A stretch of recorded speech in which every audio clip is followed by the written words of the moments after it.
ईश्वर की याद आती है। जब विपदा आती है तब सबसे पहले याद किसकी आती है? भगवान की। बाकी समय हम ईश्वर को याद नहीं करते हैं, लेकिन जैसे ही दुख आया, जैसे ही संकट आए, ईश्वर की याद आ जाती है। तो सूत जी कहते हैं कि प्रेम ऐसा हो कि जिसमें कोई कामना ना हो। भक्ति के दो विषय हैं। पहला, भक्ति में कोई कामना नहीं होनी चाहिए, काम होनी चाहिए। होते हुए और दूसरी बात नर्मदा कि बिना कोई छल कपट के, मतलब ऐसा नहीं कि जब आप पर संकट आवे तभी आप ईश्वर को याद करें। जलाशय और मध्य काम भक्ति होनी चाहिए। और प्रेम कैसा हो? प्रेम ऐसा होना चाहिए कि जिस प्रकार एक माता अपने पुत्र से प्रेम करती है, स्वाभाविक प्रेम करती है, कि भले उनका पुत्र परदेश क्यों न चला काली कमली वाले बाबा पर किसी ना किसी बहाने वो उसे याद करती रहती है। जिस प्रकार एक प्रिया का प्रीतम यदि कहीं चला जाता है तो उसका चिंतन करती रहती है, तो उसी ही तरह हमें भी ईश्वर से प्रेम करना है और प्रयास करिए कि हर वक्त, हर क्षण हम उन्हें याद कर सके, उनका नाम ले सके। तो सौनकादिक ऋषि कहते हैं, एक और प्रश्न है। सूत जी महाराज कहते हैं, पूछिए। सौनकादिक ऋषि कहते हैं कि देखिए भगवान तो बहुत सारे हैं, लेकिन हम पूजा किसकी करें? तो सूत जी महाराज बड़ा ही प्यारा जवाब देते हैं। कहते हैं कि देखिए, निष्ठा सभी में रखिए पर प्रेम एक से कीजिए। और दूसरी बात, निंदा कभी किसी की मत करना। सभी एक बराबर है। जिस प्रकार जब हम एक पेड़ की जड़ में पानी डालते हैं, तो जब वो पेड़ बड़ा होता है, हम देखते हैं तो उस पेड़ में असंख्य पत्ते होते हैं, बहुत फूल भी होते हैं, फल भी होते हैं, कई डालियां भी होती हैं। लेकिन जब हम उसका मूल तत्व देखते हैं तो जड़ होते हैं।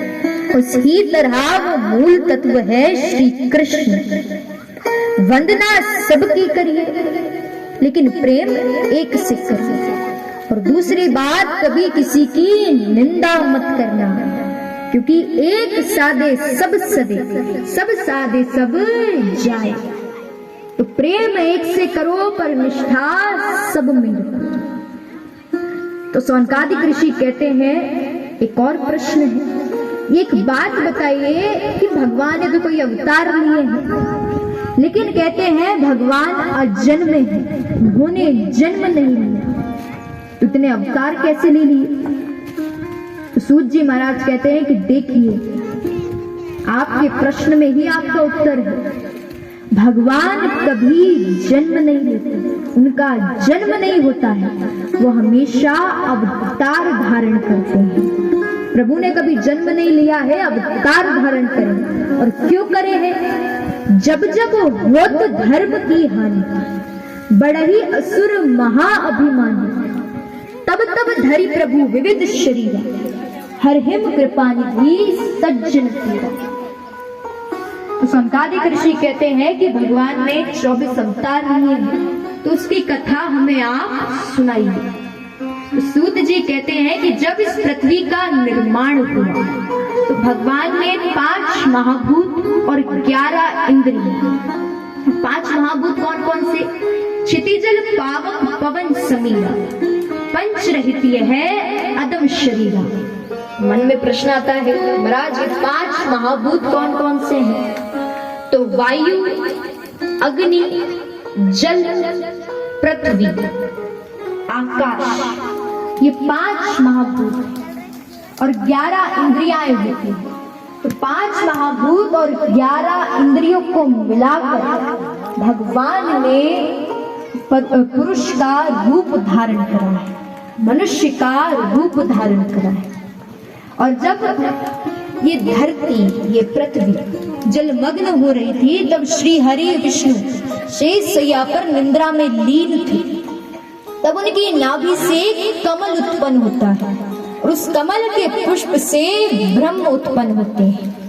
और फिर ब्रह्म से मरीच ऋषि, देवता, दैत्य, मनुष्य, इन सभी की उत्पत्ति होती है। तो इस प्रकार प्रभु ने इस पृथ्वी का निर्माण करा है।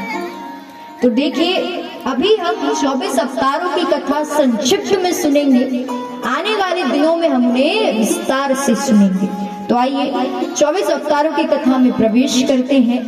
बोलिए कृष्ण कन्हैया लाल की जय हो। तो महाराज सनक सनंदन सनातन चौथे सनत कुमार ब्रह्मचर्य धारण किए हुए प्रथम अवतार श्री हरि विष्णु ने पहला अवतार धारण करा है सनकादिक मुनियों के रूप में, जिसमें कि उन्होंने मात्र 5 वर्ष की आयु में तप को धारण करा था और तपस्या का मार्ग बताया। दूसरा अवतार श्री हरि विष्णु बरहा अवतार लेते हैं, सूकर के रूप में उन्होंने अवतार लिया है, जिसमें वो पृथ्वी को पाताल लोक से ऊपर लाते हैं। इसकी कथा हम आगे अभी विस्तार से सुनेंगे। तीसरा अवतार श्री हरि विष्णु नारद जी के रूप में लेते हैं, जिसमें वो किसी भी प्रकार के कर्मों के द्वारा कर्म बंधन का मार्ग दिखाते हैं। चौथा अवतार श्री हरि विष्णु नर नारायण के रूप में लेते हैं, जिसमें वो अपने मन और इंद्रियों का संयम करके कठोर तपस्या करते हैं और तप का मार्ग दिखाते हैं।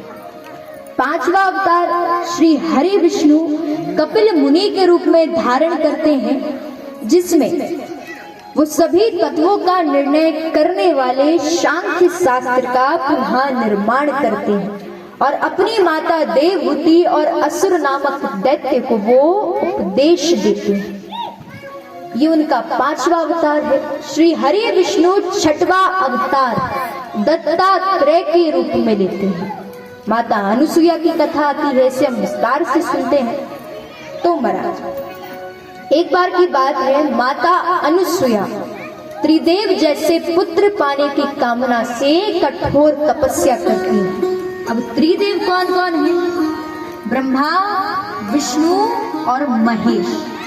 तो त्रिदेव जैसे पुत्र पाने की कामना से कठोर तप करती है।